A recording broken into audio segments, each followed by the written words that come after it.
Fala pessoal que acompanha o Glorificast, sejam bem-vindos para mais um episódio. Eu sou a Késia. Eu sou o Vinícius. Eu sou o Pedro.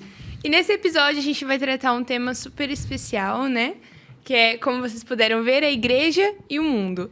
E para falar sobre esse tema, nós trouxemos o nosso convidado, o presbítero Ricardo Boaro. E já para a gente introduzir, por favor, se apresente, fale um pouquinho sobre o senhor para quem está assistindo. Bom dia a todos, a paz do Senhor Jesus. Bom, meu nome é presbítero Ricardo. Sou o mais novinho de vocês aqui, de tempo de Assembleia de Deus, porque eu vim aqui para a nossa igreja no ano de 2020, né? Foi bem no meio da pandemia. Sou casado com a Priscila Boaro, pai da Ana Luísa, pai da Sara Valentina, então eu sou dono meio de um harém lá em casa, né? Só eu de homem lá, né? Um pouco da minha história, né? Eu me converti no ano de 1996, e é até interessante falar sobre isso, porque a minha conversão ela se deu na igreja Assembleia de Deus, ali em Santo André, aquela Assembleia de Deus da rua Antônio Cardoso. E como que aconteceu essa minha conversão? Eu trabalho numa empresa multinacional já faz muitos anos, né? E um amigo, ele sempre me convidava para ir para a igreja. E ele me convidava e eu não queria ir para a igreja porque não me interessava, né? Mas ele insistiu e pela insistência dele, eu fui. Ele me convidou para um culto de jovens, era um aniversário, uma festividade da mocidade, num sábado à noite. Eu, no meu coração, eu vou lá porque ele já está me incomodando muito, né? E eu fui. E Deus preparou que eu fui para a igreja e o meu amigo não foi. Surgiu um imprevisto, ele não foi. E como eu estava lá, eu falei assim, já estou aqui, eu entro. Depois eu falo para ele, eu fui. E quando eu entrei, eu fui impactado. Quando eu abri a porta, na verdade o obreiro abriu a porta para mim, a primeira visão que eu tive foi de uma pessoa cadeirante, era um deficiente físico. Só que o semblante dele tocou meu coração. Ele expressou uma alegria que eu não tinha naquele momento. Então aquilo já quebrantou meu coração. E eu entrei na igreja, assisti o culto, ouvi os louvores. E na hora da ministração da palavra, o irmão que estava pregando, ele dizia assim: será que Jesus tem sido o centro da sua vida? Será que de todas as suas decisões, Jesus tem feito parte? E aquilo tocou meu coração mais uma vez, porque Jesus não fazia parte da minha história, né? Era eu que tomava as decisões e eu comecei a chorar. E o pregador, no final do culto, ele chamou assim, aqueles que sentiram a presença de Deus, vem aqui na frente que eu quero orar por vocês. E eu fui na frente, eu dobrei os meus joelhos, e na hora que ele começou a orar, eu fui batizado com o Espírito Santo. Eu nem frequentava a igreja e eu já recebi o batismo com o Espírito Santo. Comecei a falar em línguas estranhas, e eu estava de joelho, eu não consegui segurar, eu caí sentado. Tamanha era a presença e o poder de Deus. E eu falando aquelas línguas que eu não entendia e nem sabia o que era aquilo. Saindo dali, eu fui entender o que era a pesquisa daqui, o que é isso, o que significa isso. E a partir dali, a minha vida, né, nunca me afastei dos caminhos do Senhor e estou presente até hoje. Mas eu não fiquei na Assembleia de Deus. Eu fui para uma outra igreja menor, né? Era uma igreja chamada O Senhor Pelejará por Vós. Fiquei pouco tempo ali. Ali eu conheci a Priscila, minha esposa. E aí, depois de um tempo, nós mudamos para a igreja no ano 2000, que era a igreja pentecostal da Bíblia. Naquele mesmo ano ali eu fui batizado. Então eu fui batizado ali na igreja. No ano de 2003 eu casei. No ano de 2004 eu fui ao cargo do diaconato. 2008 ao presbitério. Aí eu passei a ajudar mais o pastor como segundo dirigente da obra. E no ano de 2016 eu assumi a direção da igreja. E isso até o ano de 2020, né? E aí Deus preparou, né? Uma das pessoas que foram, digamos assim, instrumentos, né, para que nós viéssemos para cá foi a minha própria filha, Ana Luísa, porque ela já tocava violino. E ela veio, nós vemos no aniversário dos jovens aqui. E ela se encantou, né? Tanto com os jovens como também com a orquestra. E como ela era violinista, a gente começou a pensar daqui, de lá, e tinha outros viés por trás também, que eu tinha necessidade de voltar aos estudos, na direção da igreja estava complicado, enfim, e nós vemos aqui no ano 2020. E cá estamos, né? Hoje eu ajudo ali na escola bíblica dominical, dou aula para a sala dos homens, né? Estou como segundo superintendente, ajudando o pastor Sancler também. E cá nós estamos para fazer a vontade do Senhor. Amém. Que testemunho. É bom que ele... Hoje a gente vai falar do mundo da igreja, né? Então ele já viveu tanto o mundo como a igreja. Então... E eu fui jovem para a igreja, né? Então, as dificuldades são grandes de jovens que não conhecem a Cristo e vêm para Cristo. Existem muitas dificuldades, realmente, para a juventude. E eu posso dizer que eu entendo isso. Amém. Então já vamos começar com a primeira pergunta. A gente fala muito dentro da igreja sobre o mundo. Que a gente não é do mundo, a gente tem que se afastar do mundo. E ao mesmo tempo a gente fala, a gente tem que conquistar o mundo. Como conquistar o mundo sendo afastado dele, não tocando nele? Tem diferentes mundos, né? Sim. Falar mundo significa várias coisas. Você poderia explicar essas várias distinções quando a gente fala sobre mundo? Quando a gente fala a palavra mundo, tem a ver até com a língua portuguesa, né? Como foi traduzido para nós, né? Como nós entendemos. Por exemplo, quando eu leio lá em Hebreus, se não me engano, capítulo 1, versículo 13, diz que pela fé nós acreditamos que os mundos foram criados pela palavra de Deus. Então, pela fé nós acreditamos que os mundos ali, nós temos na tradução, né, que é a que nós mais usamos, a João Ferreira de Almeida, revista e corrigida. Se você pegar uma Bíblia mais atualizada, a nova Almeida atualizada, nós nem temos a palavra mundo ali, nós temos a palavra universo, porque Deus criou o universo. Mas não deixa de ser os mundos também. E nesse mesmo viés de criação, nós temos o mundo como extensão geográfica, né? Quem nunca falou, né? Pelo menos eu, se eu quero tirar umas férias de uns 30 dias e viajar por esse mundo afora. Ou seja, eu estou falando sobre a extensão geográfica, sobre a criação de Deus. Então, nós usamos a palavra mundo e esse mundo Deus ama, porque foi criado por ele, né? Existe uma segunda palavra mundo, que é o mundo pessoas.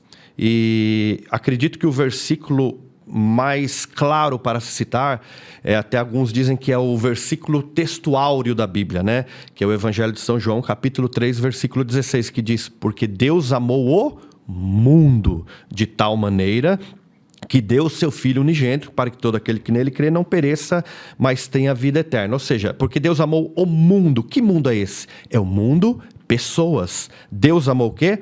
As pessoas. E nós temos que amar essas pessoas. Por quê? Foi Deus quem criou também. Agora existe uma terceira explicação sobre a palavra mundo, que ela aparece na Bíblia também, que é o mundo chamado sistema. E esse sistema, que é o sistema mundano de se viver, que traz a palavra mundo, o que está escrito na Bíblia? Que aquele que se faz amigo do mundo constitui-se inimigo de Deus. Jesus, ele fez a sua oração sacerdotal, ele disse o que também?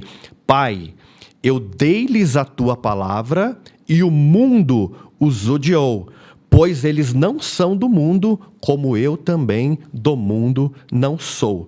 Então, ou seja, esse mundo, ele é um mundo sistema, que ele tem um Deus. E a própria palavra de Deus diz o quê? Que o Deus deste século, ele cegou o entendimento dos incrédulos para que não lhes resplandeça a luz do Evangelho. Então, esse mundo sistema, esse mundo realmente nós devemos nos afastar dele. Esse mundo sistema que é governado por um Deus deste século, que é Satanás, não precisamos ter medo de falar o nome dele, né? Satanás, ele domina esse império mundano. Esse mundo é o mundo que a Bíblia fala que nós devemos nos afastar dele. E, pastor, então, nesse sistema mundano, qual que são as coisas que regem ele, assim, a diferença pra gente saber, e a diferença, assim, do que rege a igreja, sabe? Para entender, talvez falar um pouco de igreja, né?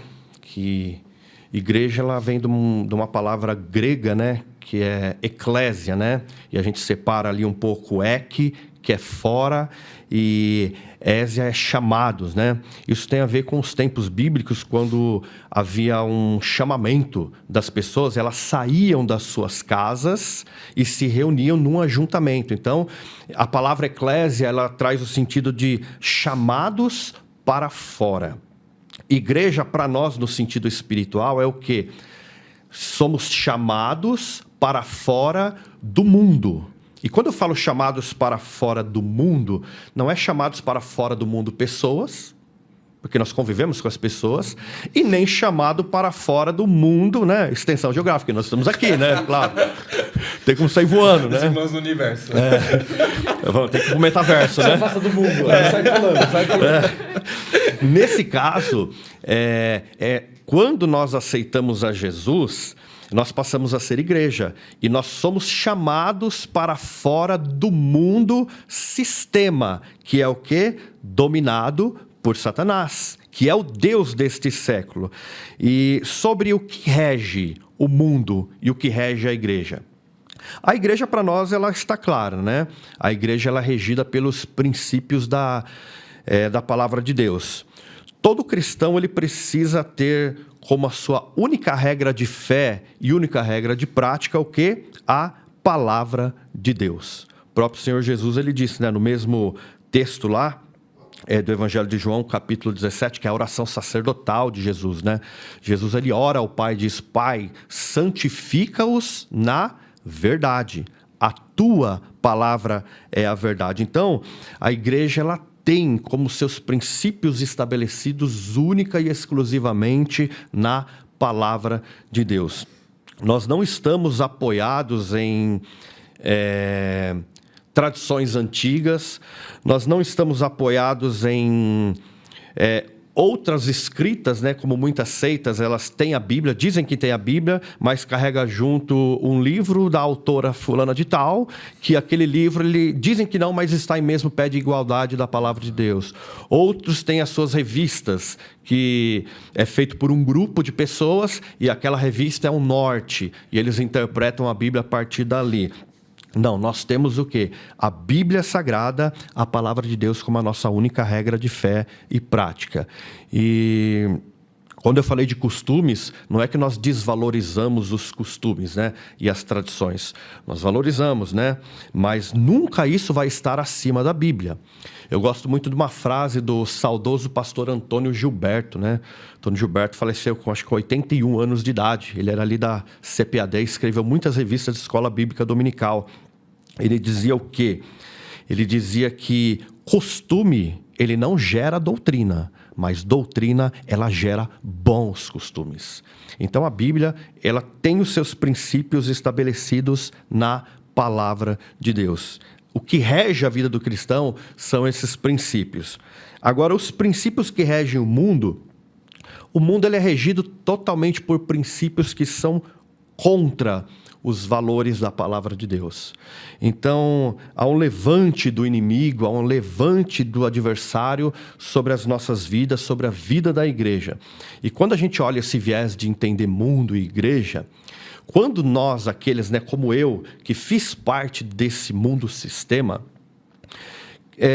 as pessoas, elas talvez não entendam muito bem, mas quem não está na igreja e está no mundo, ele é regido por esse sistema mundano, então, de certa forma, ele é regido pelo Deus deste século. E quando nós aceitamos Jesus, nós não fomos só chamados para fora e tirados do mundo sistema, nós mudamos de reino. Nós tínhamos um Deus que comandava a nossa vida e os nossos passos. E hoje nós mudamos de reino porque agora o nosso rei é o Senhor Jesus que comanda as nossas vidas. E aquilo que rege o mundo hoje é um pouco diferente do que regia no passado, porque as próprias estratégias do nosso adversário em reger o mundo, ela também vai se atualizando. Se nós olharmos os primórdios, o que acontecia com aqueles que não negavam a sua fé? Eles eram lançados na cova dos leões. Existem relatos, né? Eu tenho um livro lá que chama O Livro dos Mártires. Relatos bíblicos de pessoas que elas eram lançadas, as famílias inteiras, na cova dos leões, lá na cova não, na arena, e eles soltavam os leões e destroçavam as pessoas vivas ali, porque as pessoas não negavam a fé. Hoje não tem ninguém mais sendo destroçado. Se você for ver, dos anos Brasil, 80... né? Não no Brasil, exato. Na cultura ocidental, hoje... Não tem problema você andar com a Bíblia debaixo do braço. Na verdade, está até virando moda você ser cristão. Você ser evangélico, hoje em dia, é até, vamos dizer assim... Com louvor lá no fundo. É um status. Bom dia, que isso é lindo. Hoje virou até o quê? Até um status. Então, hoje em dia, eu vejo que o que está regendo esse mundo está mais no campo das ideias. E o campo das ideias ele é perigoso, porque não é uma coisa que muda brutalmente. As ideias elas vão sendo moldadas pouco a pouco.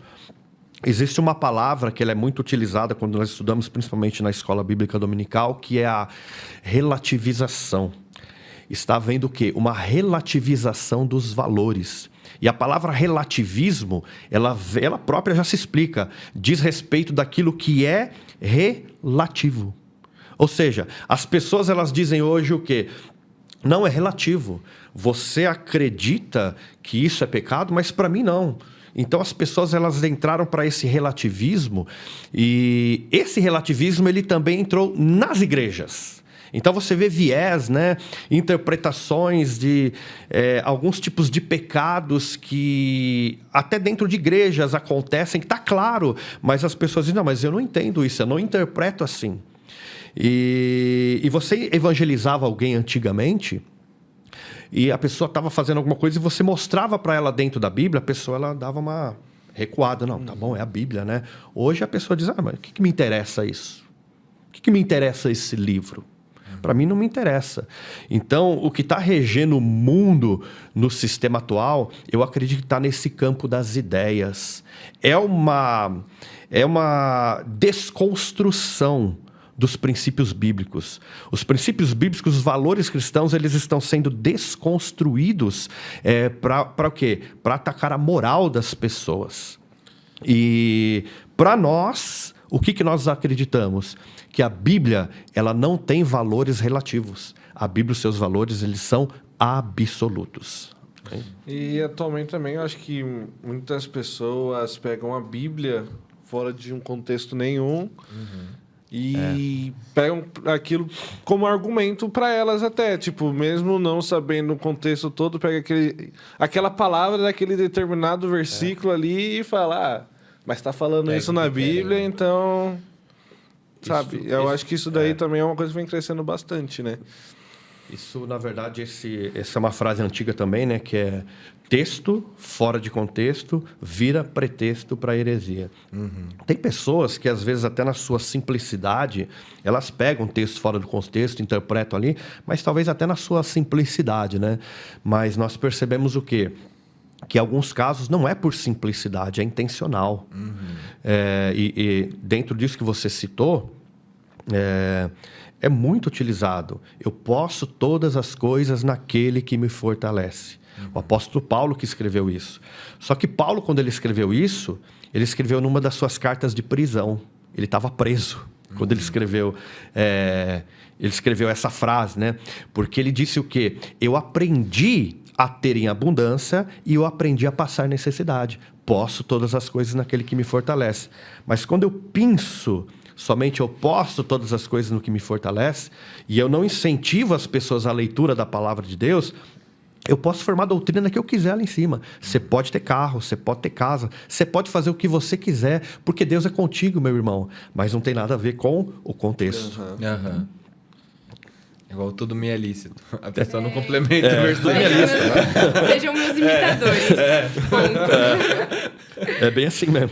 Adaptando, né, pra satisfazer mas Tem muito isso, né? Eles jogam a nossa palavra contra a gente também. Aí a gente vai falar alguma coisa. Não, mas não é isso. Não, mas tá aqui, tá escrito. Ama Tá ali. citar o Antigo Testamento também como um Deus terrível. Que Não, você fala, não mata pode e isso tudo. aí. Mas e barba? Sempre é isso, né? Era pra você estar com barba. É bem assim. E ainda nesse contexto que a gente está falando, quais que são os desafios presentes para a igreja ela interagir com o mundo sem ser moldado pelo mundo? Assim, quais são as orientações bíblicas para que haja essa interação sem que a gente seja influenciado? A interação, no caso, a interação, claro, com o mundo pessoas, né? Ela não é somente necessária, né? Ela é inevitável. E o desafio é propriamente esse da pergunta, né? Como, né? O desafio é interagir sem se deixar influenciar. Não tem receita, não tem novidade. O cristão ele precisa estar cheio do Espírito Santo. Todo mundo aqui, a maioria das pessoas que trabalham, estudam, ela sai do seu ambiente religioso. Aqui nós estamos no nosso ambiente, nós professamos a mesma fé, nós falamos a mesma língua a respeito daquilo que nós acreditamos. Mas segunda-feira, cada um vai para o seu trabalho, cada um vai para o seu estudo, e lá nós vamos nos deparar com pessoas que estão no outro sistema. E para que nós não venhamos a nos influenciar, nós precisamos ter uma vida de oração. Nós precisamos buscar o que é a santificação para nos aproximarmos de Deus. Nós temos que ter a Bíblia Sagrada, leitura da Palavra de Deus. Nós temos que frequentar os cultos, sim. Porque hoje também tem o viés de que você não precisa vir mais para a igreja, porque nós somos a igreja. A igreja, ela é sim um ajuntamento e um lugar importante para nós estarmos. E a pessoa que ela se afasta da igreja, é aquele exemplo do braseiro, né? Um monte de brasa junto, ela está acesa. Você afasta uma, ela continua acesa, mas ela vai apagar mais fácil. Então, nós precisamos sim congregar, estar na igreja, estar em comunhão com os irmãos, de preferência falar com pessoas, né, da igreja que realmente elas edifiquem a nossa fé cristã. E colocar diante dos nossos olhos, no dia a dia, louvores, porque isso é terrível. A Bíblia diz que um abismo ele chama outro abismo. Quanto mais eu me envolvo com questões que não fazem parte da palavra de Deus, coisas secularizadas, eu posso me aprofundar cada vez mais nelas. Então eu preciso cada vez mais estar ligado com aquilo que é de Deus. Porque, sendo assim, eu vou estar cheio do Espírito Santo. E eu vou ter o quê? Condições e forças o quê? De, no meio daqueles que não professam a mesma fé, me posicionar. E quando eu falo se posicionar, não é bater de frente, não é arrumar briga, não é arrumar confusão. Mas é você mostrar realmente o quê? Você mostrar que você é diferente. Você mostrar que você tem um comportamento diferente, que a sua fala é diferente. Então, eu sei que as pessoas, às vezes, elas buscam, né, receitas. Como que eu faço? Como que eu faço para vencer a tentação? Como que eu faço isso, gente? Não tem segredo, receita nova. Oração, jejum, palavra de Deus e comunhão. Pastor, como que você vê os evangelismos no carnaval, na balada? Eu vi um pastor americano também, que ele foi numa parada lá satanistas e começou a pregar também. Você acha isso daí, tipo... A pessoa tem que ter um preparo, né? Muito. Porque você tá evangelizando lá na balada, do nada você começa a dançar também lá. Acho que o pior é o satanismo, né? Parece demônio. Você tem que estar não sei. bem... Eu acredito, assim, que existam pessoas preparadas para algumas áreas específicas que talvez nenhum de nós estamos. Por exemplo, nós temos ex-traficantes, pessoas que realmente se converteram a Cristo de fato, né? Não é pessoas que antigamente tinham um tal de ex isso, ex aquilo, né? E às vezes você vê a pessoa pegava o nome dela quando ela era bandido, né? Eu estou dizendo de pessoas que realmente, de fato, se converteram. Eu acredito que, por exemplo, uma pessoa que se converteu de fato e fez parte de algum desses grupos, essa pessoa ela possa estar preparada para fazer uma atividade, talvez, num desses campos. Mas aí, volta no tópico anterior. Essa pessoa precisa estar preparada mesmo. Porque se ela não estiver debaixo da oração, do jejum, se ela não for uma pessoa que ela tem a sua convicção de fé totalmente liberta, aquilo pode ser o quê também? Um gatilho para ela voltar à velha vida. Por exemplo, eu não tenho condições, talvez, de subir no morro, evangelizar lá os traficantes, né? Eu nunca tive esse viés, essa vida, nunca participei desse meio, né? Então, eu vou entrar lá com medo, né? Por mais que faça, não, mas o Senhor dá autoridade, né, para você. Mas é difícil você realmente... Então vai você, não dá? Então vai você. E tem pessoas que elas estão realmente preparadas para isso e a gente vê resultado. Então, eu olhando para isso, eu acredito que assim, a pessoa que realmente é liberta por Cristo, ela pode fazer um trabalho desse, né? É que olhando para os dias atuais... nós temos a impressão, com essa secularização, com esse relativismo, com essa desconstrução, muitas pessoas elas entram lá com a intenção de evangelizar, entre aspas, mas na verdade é para dar vazão e lugar à carne. Sim. E eu acho também que isso daí tem que tomar muito cuidado também, né? Se não for um trabalho bem feito, às vezes... Porque, obviamente, a pessoa que vai lá no carnaval, numa balada, não está esperando vir um grupo de crentes e falar, aceita Jesus. Exato. Eu acho que também, se não fizer um trabalho bem feito, é capaz daquela pessoa, depois daquele momento, aí não querer mesmo saber nada, sabe? Se não for...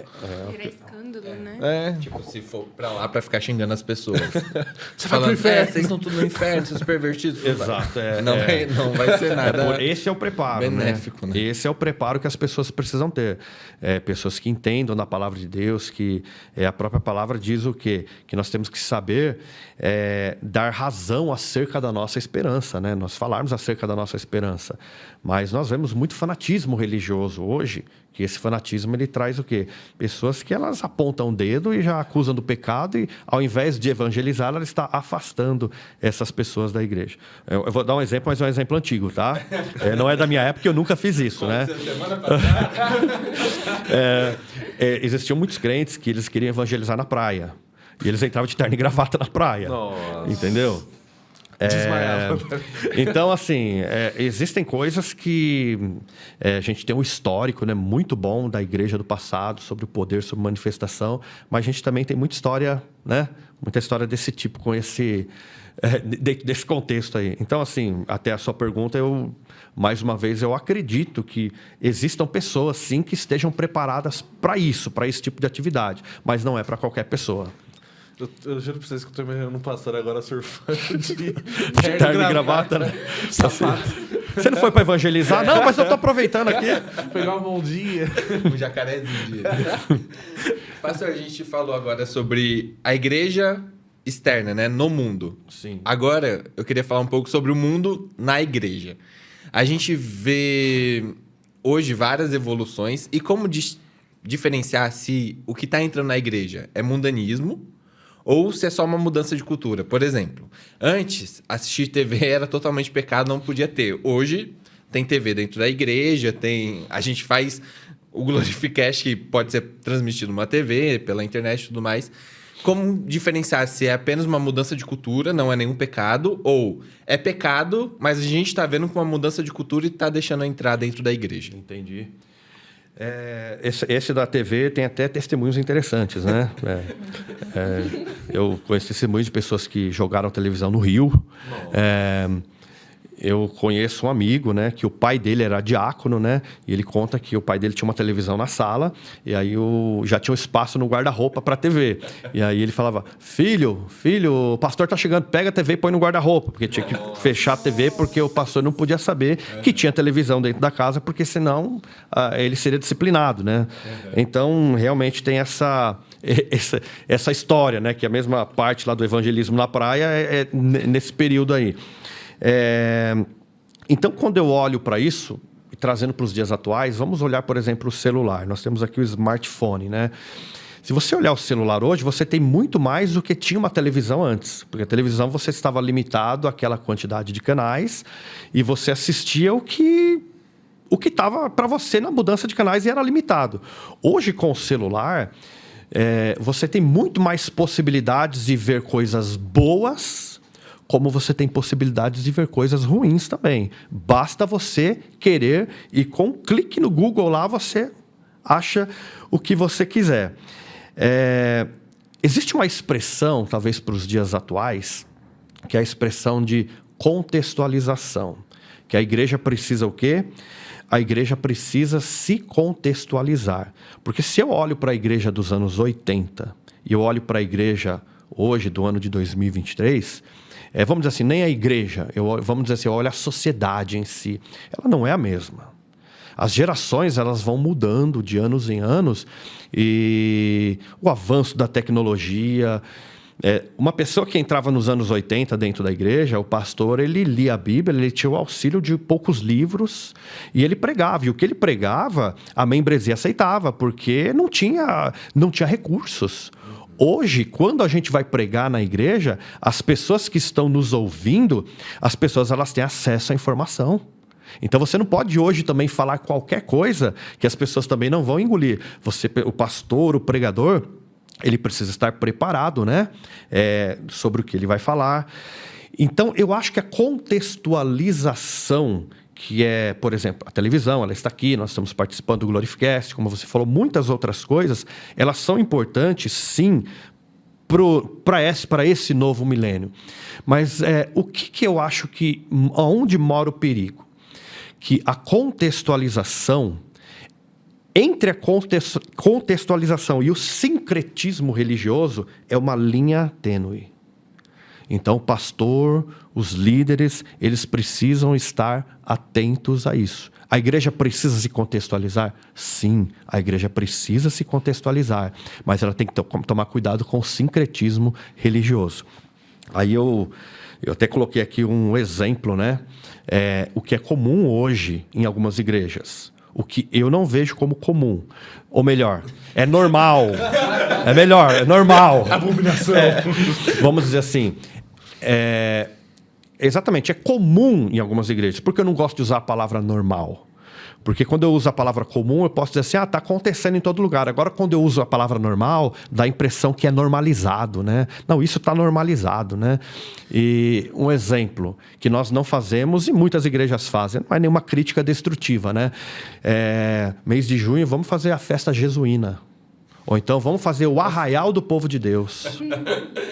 E aí vamos prender as bandeirinhas e vamos fazer como está fazendo lá fora.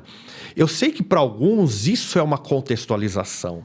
Mas se nós olharmos o histórico realmente, o que são, do que se tratam essas festas, será que é conveniente nós trazermos ela para dentro da igreja? Não tem quentão, mas tem crentão. Tá? Que aí a gente tira a bebida alcoólica e serve sem bebida alcoólica. Não, e o motivo, qual é a ideia? Não, a gente tem que atrair gente. Então, entendeu?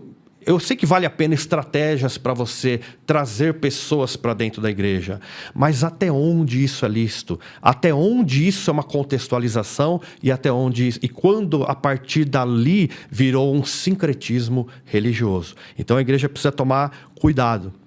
Teve um evento aí há muito tempo, não é muito tempo atrás, não, foi ano passado, no interior de São Paulo, que bombou, a igreja encheu. E o nome do evento era Vem Novinha. Vem Novinha, sim. E bombou. Então, é complicado isso, né? Então, essa contextualização, ela é preciso, ela é necessária. Porque se não se contextualizar, você precisa entender o que está acontecendo, né? No novo milênio, as pessoas precisam estar atualizadas e se contextualizar, mas tem que tomar muito cuidado com o sincretismo religioso. Mas agora eu fiquei curioso, pastor. Você vai ter que dar a sua opinião. A minha opinião? Você acha que é sincretismo ou você acha que é contextualização? Eu acho que a festa... Eu acredito, na minha opinião, isso é sincretismo. Isso é sincretismo religioso. E agora um outro exemplo, que talvez não seja um sincretismo religioso, seja uma contextualização, mas mas precisa ficar atento, porque está um passo de começar a trazer outras coisas que agridem a fé cristã. Por exemplo, hoje nós temos aquelas questões das igrejas que pintam todas as suas paredes de preto. Vou pegar um exemplo, tá? Para ficar bem claro. Eu pego um pastor que ele prega a verdade, ele prega a palavra como ela é, como precisa ser pregada, a sua igreja é doutrinada, e aí ele pinta a parede de preto. Como é que eu vou dizer que por causa disso ali Deus não está, ali não está presente? Eu tenho como dizer isso? Não, eu não tenho como dizer isso. Porque realmente, eu acredito, ele pintou a parede lá, mas Deus está naquele lugar.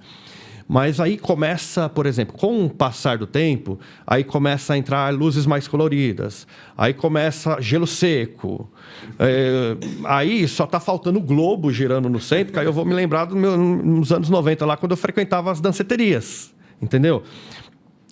Então, eu acho que aí já começa... o começo, talvez, é uma ideia de contextualização, é uma ideia... Eu sei que trazem a ideia de uma melhor visualização, uma melhor imagem. Ao meu ver, não muda nada, mas traz uma melhor visualização. Mas o que eu vejo com isso? Um perigo. Qual que é o perigo? Aí eu vou dizer um exemplo. A minha casa ela é pintada da cor camurça. Eu gosto da cor camurça, tá? É um marrom mais claro, né? Uhum. E aí, inclusive, quando eu estava na direção da outra igreja, a pessoa eu pintei de camurça a igreja também. Essa igreja parece a casa do pastor. E aí... Fiquei mais aconchegado. E por que eu pintei a casa, né? Minha casa, a igreja de camurça? Porque naquele tempo tinha muita gente pintando e estava bonito. Então eles estavam... Eles estavam, vamos dizer uma palavra mais, ornando, né? Ornando a cor do portão, com a cor da casa, e estava ficando bonito. Então, se hoje eu fosse pintar, eu já ia pintar de cinza, porque tem bastante casa cinza, eu estou achando bonito. Eu estou achando bonito isso. Então, ou seja, não deixa de ser o quê? Uma influência. Então, como eu disse, só porque o pastor pintou a igreja de preto, significa que ali agora não é de Deus, que ali agora é do diabo. Eu não posso falar isso, mas isso vai aumentando. Então, não deixa de ser o quê? O modismo gospel. Não deixa de ser o quê? Um copiando o outro, um olhou lá e outro olhar, e às vezes com a intenção o quê? De atrair pessoas. Então, eu acho que isso é um cuidado que a gente precisa tomar, olhando para nós, Assembleia de Deus. A gente não faz isso e combina com a gente. Vamos dizer a verdade, combina com a gente, combina com a nossa igreja, vamos pintar tudo de preto. Não combina com a nossa realidade. Então vocês são religiosos, vocês estão acusando. Não, ninguém está acusando nada. Mas existem alguns costumes que eles mudam com o passar do tempo, sim. Mas isso é paulatinamente, é aos poucos. Até a questão de costumes, eles vão mudando aos poucos, né? Então, eu acredito nisso. Existe o sincretismo religioso, como eu acho, arraial do povo de Deus, é uma mistura. Existem algumas coisas que talvez não sejam, mas é um alerta. É um alerta de um modismo que a qualquer momento, né, pode trazer alguma coisa que não esteja de acordo com a palavra de Deus. Aí eu repito aquele versículo. Um abismo, ele chama outro abismo. Por exemplo, tá? Vou usar um exemplo na mesa aqui, né? Um exemplo do... Ixi, a mesa é preta. Se eu soubesse, eu não tinha... Vamos dizer que eu tenho uma linha. Vamos dizer que eu tenho uma linha aqui, né? Uhum. E essa aqui é a linha do pecado. E eu tô aqui. E parece que tem gente que quer chegar aqui, ó. Ela quer chegar pertinho. Ela quer chegar aqui para ficar bem na... Então, assim... Eu acredito que existe o sincretismo religioso e existe a contextualização, mas é uma linha muito tênue que precisa estar alerta. Testar o limite, né? Testar o limite, talvez, É isso aí. E, pastor, você acha que a igreja, a gente, como você já explicou, a gente vive no mundo, e tem coisas que às vezes a gente precisa discutir, como justiça social, direitos humanos... É importante a igreja discutir isso, estar nesse meio? Esse é um viés, ele é muito assim político, né? Ele é um viés, às vezes tem discussões aí, eu não sou muito envolvido em política, não sou, mas eu acredito que a igreja ela está envolvida nesses temas de que maneira? A igreja ela está envolvida na prática. O maior exemplo de justiça social, de ação social, de igualdade, de direitos humanos, eu olho para a palavra de Deus. E aonde eu vejo isso? Principalmente ali na igreja primitiva. O que acontecia na igreja primitiva? Diz que eles tinham tudo em comum. Eles vendiam as suas propriedades e eles distribuíam com aqueles que tinham mais necessidade. Eles tinham em comum o partir do pão, as orações. Eles comiam com singeleza de coração e havia comunhão entre eles. E a palavra comunhão ali é o grego koinonia, que é o quê? É uma comunhão promovida pela ação do Espírito Santo. Não é uma comunhão de camaradagem simples, era promovida pela ação do Espírito Santo. Então, aquele tempo viveu realmente todas essas características. Hoje tem como nós vivemos isso? Não, ali é um estilo de vida chamado comunidade de bens, né? É onde eles vendiam as suas propriedades, eles não eram obrigados a fazer isso. Era um estilo de vida e é chamado de comunitarismo. Comunitarismo porque cada um vendia e entregava de bom grado. E aquele que não quisesse não precisava. O exemplo é de Ananias e Safira, né? Quando eles enganaram e disseram, vendemos a propriedade, deu só uma parte do valor e enganou, querendo enganar o Espírito Santo, eles queriam se aparecer perante todas as outras pessoas. E o que Pedro disse para ele? Por que você quis enganar o Espírito Santo? Você tendo a propriedade, ela não era sua, e vendendo o dinheiro não era seu, ou seja, você não precisava dar nada. Ou então você podia dar metade e falar, estou dando só metade. Então, ali a igreja ela funcionava. Hoje, então, lembrando, ali era um comunitarismo.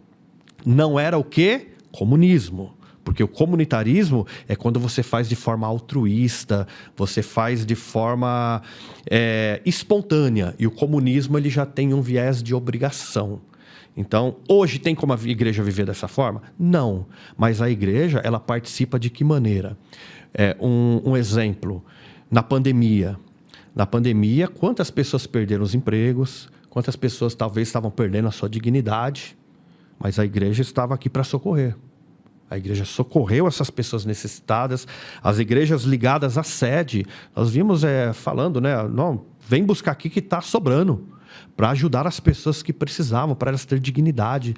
E os ímpios, aqueles que não fazem parte do nosso contexto, eles viam isso.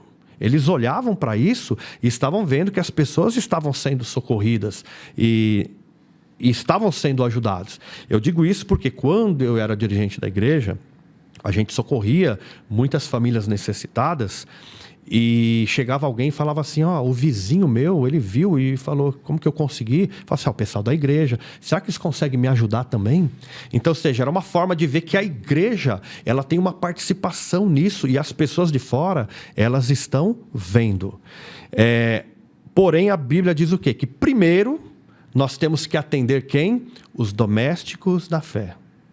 A igreja ela está aqui, ela atende primeiramente aqueles que fazem parte da sua comunidade de fé. Estando tudo suprido, sim, podemos sair para fora. Então, eu acredito que assim, a igreja participa, não tanto falando, mas mostrando através das atitudes, através dessas ações. E às vezes alguém vê assim, mas está ajudando. As pessoas estão vendo. As pessoas sabem. Ele é daquela igreja e a igreja ela tem uma... Ela preza pela dignidade dessa pessoa, ela preza por uma assistência social para que essa pessoa fique bem. E, pastor, agora eu fiquei com... Qual que é a sua opinião sobre... Obviamente, em todos os lugares, tanto na igreja quanto fora da igreja, tem pessoas boas e tem pessoas ruins. E, tipo, mas quando é com uma pessoa evangélica, parece que aquela pessoa ruim sempre... se sobralece. Não, sobralece não, sobressai. O que é sobralece? Meu Deus. Desculpa. Sempre se sobressai, né? E a gente vê muita pessoa acabando julgando a comunidade inteira por causa de um ato de 1, 2, 3 pessoas. O impacto dessas pessoas realmente é muito ruim para a igreja, assim, no mundo? Infelizmente, pode ser que sim. Pode ser que sim, dependendo da proporção, pode ser que o impacto seja grande. E é bíblico, né? É o escândalo, né? Até o próprio Senhor Jesus disse, né? É necessário vir o escândalo, mas ai daqueles por quem vier o escândalo.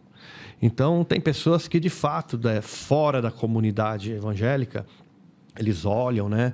Veem, mas também aí tem toda uma tratativa, aí já acusa toda a religião, já coloca todo mundo no mesmo pacote, tudo no mesmo bolso. E isso é complicado também, né? Não deixa de ser uma estratégia maligna também, diabólica, para mostrar como se todos fossem desse jeito. E não é. Mas esse tipo de escândalo, né? A Bíblia diz, ai daqueles por quem vier o escândalo. Pastor, é que sempre vem que falam, né? O povo... quando a TV não podia, mas qual que era o motivo que não podia TV? Isso daí eu não lembro, não sei. Só não podia?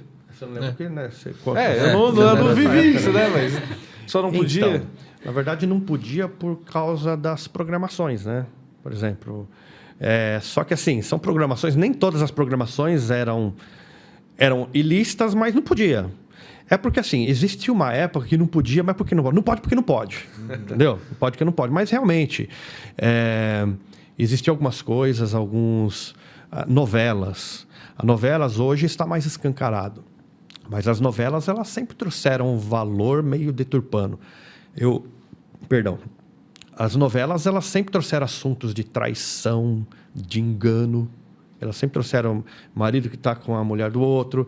Então, esse tipo de coisa, na verdade, a ideia da igreja, das lideranças, foi um tempo, né, que se viveu, era que as pessoas não vissem isso para trazer coisas más dentro das suas casas, né? Isso continua sendo algo ruim ainda. Só que naquele tempo, as pessoas queriam proibir. E mesmo antes da tecnologia do avanço, da internet, do celular e coisa e tal... Já liberaram a TV antes disso, né? E achou-se melhor, ao invés de proibir, instruir as pessoas de como elas deveriam usar. E quando você instrui a pessoa, você passa a responsabilidade para ela. Aí, eu vi até na época, né? Quando começaram a fazer isso, a televisão é que nem uma faca. Uma faca, o que você faz com ela? Você prepara os alimentos, você faz uma comida gostosa, corta o que você precisa cortar, como você pode usar para tirar a vida de alguém também. E eles diziam na época, quando começaram, né? Olha, você tem que saber usar, mas você tem como se fosse uma faca na sua mão. Cuidado com aquilo que você coloca diante dos seus olhos. E eu vou dizer o que eu já ouvi. Eu já ouvi saindo de um culto uma vez, uma pessoa, está demorando para acabar. Tem que acabar logo, que hoje é a final do Big Brother.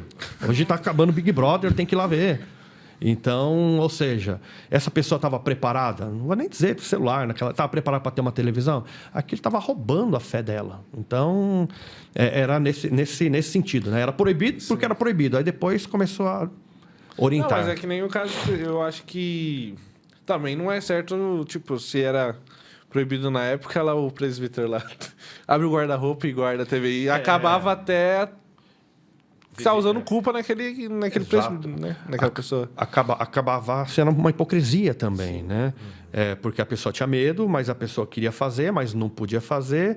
Então, acabava sendo uma hipocrisia, as pessoas tinham medo também, né? Dizem que tem... Eu nunca vi, né? Mas conta histórias de que tinha batismos lá, de determinada denominação, que eles, antes de realizar o batismo, a pessoa estava pregando, e a pregação, em vez de falar do batismo, o pessoal, porque tem gente com televisão em casa aqui, hein? Tem gente com televisão em casa aqui, hein? E o diabo tá vendo. Quer dizer, não é nem Deus tá vendo, é o diabo tá vendo. Então assim, eu acredito que essa proibição realmente não... Mas fez parte de uma história, né? Fez parte de uma história. Hoje nós não vivemos mais nesse período, mas também, se a gente for puxar, tinha muita coisa boa naquele período, né? As igrejas, a manifestação do poder de Deus, o que acontecia nas igrejas. Deus, ele bradava, né? Como brada hoje também, mas nós temos coisas boas também nessa época. Você falou de uma pergunta, né? Só fazer um adendo que eu copiei errado a ideia dos outros podcasts. Que eu achei interessante. Não faltou uma pergunta. Tem algum tema que você queria abordar que a gente não abordou? Era isso. Dentro desse assunto, né? Eu até anotei aqui na minha colinha, tá? Mas quando vocês fizeram uma pergunta, né, sobre entrar na igreja, o que é realmente, de fato, um sincretismo religioso e o que é uma contextualização. Eu tenho um tema que ele está em alta, e já não é de agora, faz muito tempo, que é a teologia da prosperidade. Essa teologia da prosperidade, ela é diabólica, ela é maligna. E o que a Bíblia Sagrada nos diz? Que quando Jesus ele foi levado pelo Espírito ao deserto para ser tentado pelo diabo, o que o diabo falou para ele? Se tu és o Filho de Deus, diga para que essas pedras se transformem em pães. Olha o que ele diz: se tu és o Filho de Deus. Antes desse episódio, o que aconteceu? Jesus ele foi batizado no Rio Jordão, e o que apareceu ali? O Espírito Santo numa forma de pomba, e a voz de Deus dizendo assim: esse é o meu filho amado em quem me compraz. Ou seja, esse é meu filho. Esse é o Filho de Deus. Depois ele jejuou 40 dias, foi levado lá pelo Espírito ao deserto.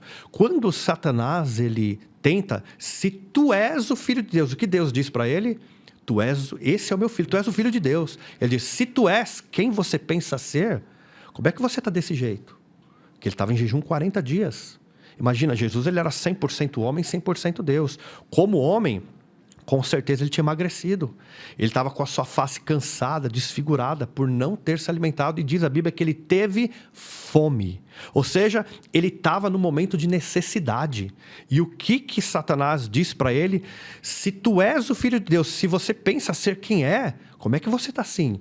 Transforma essa pedra em pães. O que a teologia da prosperidade ela diz hoje? Se você é filho de Deus, você não pode estar passando por isso. Você não pode passar necessidade. Então, ou seja, o adversário da nossa alma, ele criou isso. E talvez alguém vai dizer assim: não, mas isso está mais presente nas igrejas neopentecostais e tal. Mas olha, com o surgimento dessas igrejas, muitas igrejas pentecostais olharam que deu certo. Aí deu certo, quando a gente está juntando gente, aí o que acaba acontecendo?